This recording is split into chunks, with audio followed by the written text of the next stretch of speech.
Hello everyone, welcome back to my YouTube channel. So now let's start the next topic, accounting convention. Okay, an accounting convention refers to common practices which are presenting accounting information to the business entity.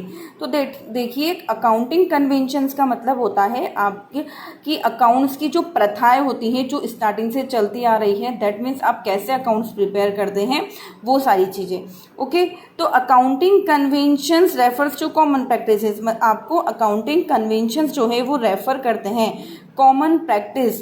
क्या refer करते हैं? Which are presenting, जो कि आपकी accounting informations को किसकी, business entity, business से related जितनी भी अकाउंटिंग इंफॉर्मेशंस होते हैं उन सबको क्या करता है, प्रेजेंट करता है. ओके, कन्वेंशंस डिनोट कस्टम्स और ट्रेडिशंस और usage which are in use since long. Conventions जो होते हैं जितनी भी आपकी कस्टम्स है, ट्रेडिशंस हैं और यूसेज हैं जो कि बहुत ही लंबे समय से यूज़ में हो रहे हैं उनको डिनोट करता है. Okay, then after accounting conventions को 4 टाइप्स में डिवाइड किया गया है. फर्स्ट टाइप है इसका कन्वेंशन ऑफ कंसिस्टेंसी, सेकेंड है कन्वेंशन ऑफ डिस्क्लोजर, थर्ड है conventions of materiality and fourth है कन्वेंशन ऑफ कंजर्वेटिज्म. ओके, तो हम अब सभी को चारों जो टाइप्स हैं उन सबको हम एक एक करके एक्सप्लेन करके पढ़ेंगे. उससे पहले मैं आपको कहना चाहूँगी कि अगर आपने अभी तक मेरा चैनल सब्सक्राइब नहीं किया है तो आप चैनल को सब्सक्राइब कर लें.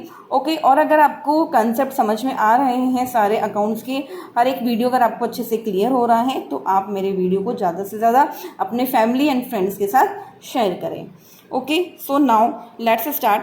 Convention of consistency. ठीक है, तो देखिए हम पढ़ते हैं कंसिस्टेंसी क्या होता है. कंसिस्टेंसी का मतलब होता है कंटिन्यू चलना.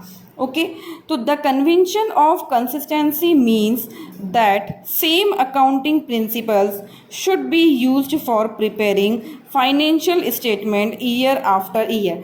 दैट मीन्स क्या होता है, अगर आप अकाउंट्स की जो भी स्टेटमेंट्स होते हैं या जो भी आपने फाइनेंशियल स्टेटमेंट जो आप बना रहे हैं, अगर आप उनको आफ्टर ईयर मतलब टाइम टू टाइम अगर नहीं बनाते हैं तो आपको प्रॉपर इन्फॉर्मेशन नहीं मिल पाती है. इसलिए ज़रूरी है कि जब भी आप अकाउंटिंग के प्रिंसिपल्स को जब भी अगर आप यूज़ में लेते हैं किसके, for preparing financial statement prepare करने के लिए ईयर आफ्टर ईयर, तो वो हर ईयर क्या होना चाहिए, सेम होना चाहिए. ओके, तो ये है कंसिस्टेंसी. सेकेंड पॉइंट है आपका convention of disclosure. Okay, disclosure का मतलब होता है कि कोई भी ऐसी इन्फॉर्मेशन जो डिस्क्लोज कर देना, सभी जगह बता देना. ओके, तो convention of full disclosure requires that all material and relevant facts concerning financial statement should be fully disclose. तो देखिए conventions of fully disclosure require करता है दैट ऑल मटेरियल, यहाँ पर मटेरियल का मतलब होता है इम्पोर्टेंट इन्फॉर्मेशंस. ठीक है, तो जो भी इम्पोर्टेंट और रिलीवेंट फैक्ट्स जो होते हैं जो कि फाइनेंशियल स्टेटमेंट से रिलेटेड होते हैं वो फुली डिस्क्लोज्ड होने चाहिए. जैसे सपोज अगर आपको किसी कंपनी की फाइनेंशियल सिचुएशन अगर आपको जाननी है तो आप क्या करेंगे, उस कंपनी के पुराने स्टेटमेंट चेक करेंगे, फाइनेंशियल स्टेटमेंट आप देखेंगे जिससे आपको उस कंपनी की पोजीशन पता चल जाएगी. तो वो कैसे पता चला, यानी कि उन्होंने आपके साथ यानी कि उन्होंने क्या करा, अपनी इंफॉर्मेशन को डिस्क्लोज किया है. Okay, full disclosure means that there should be full, fair and adequate disclosure of accounting information. That means अगर आप किसी को अपनी इन्फॉर्मेशन दे रहे हैं अकाउंटिंग इन्फॉर्मेशन तो वो फुल होनी चाहिए, फेयर होनी चाहिए एंड एडुकेट होनी चाहिए, बिल्कुल करेक्ट होनी चाहिए. ऐसा नहीं है आप किसी, जैसे अगर आपने कंपनी ने अपने फाइनेंशियल स्टेटमेंट गलत बनवाए हैं तो वो चीज़ नहीं होना चाहिए. अगर आप पब्लिक को अपनी फाइनेंशियल सिचुएशन बताना चाहते हैं तो आपको एक्यूरेट फाइनेंशियल स्टेटमेंट शो करने होंगे. तो ये होता है आपका डिस्क्लोजर, मतलब इंफॉर्मेशन डिस्क्लोज करना. ओके, नेक्स्ट पॉइंट है आपका कन्वेंशन ऑफ मटेरियलिटी. देखिए the convention of materiality states that to make financial statement meaningful only material fact like important and relevant information should be supplied to the users of accounting information. That means आपको वही information अपने users को देनी होगी जो कि उनके लिए important होती है, meaningful होती है. कभी कभी क्या होता है कि इम्पोर्टेंट और अनइम्पोर्टेंट इन्फॉर्मेशन दोनों मिक्स हो जाती हैं, जो कि ऐसा नहीं होना चाहिए। तो एक अकाउंटेंट को भी ये याद रखना होगा कि वो यूजर्स को वही इन्फॉर्मेशन दे जो कि उनके लिए क्या हो, यूजफुल हो, मीनिंगफुल हो और इम्पोर्टेंट हो। तो ये होता है कन्वेंशन ऑफ मैटेरियलिटी। और हमारा लास्ट पॉइंट है कन्वेंशन ऑफ कंजर्वेटिज्म।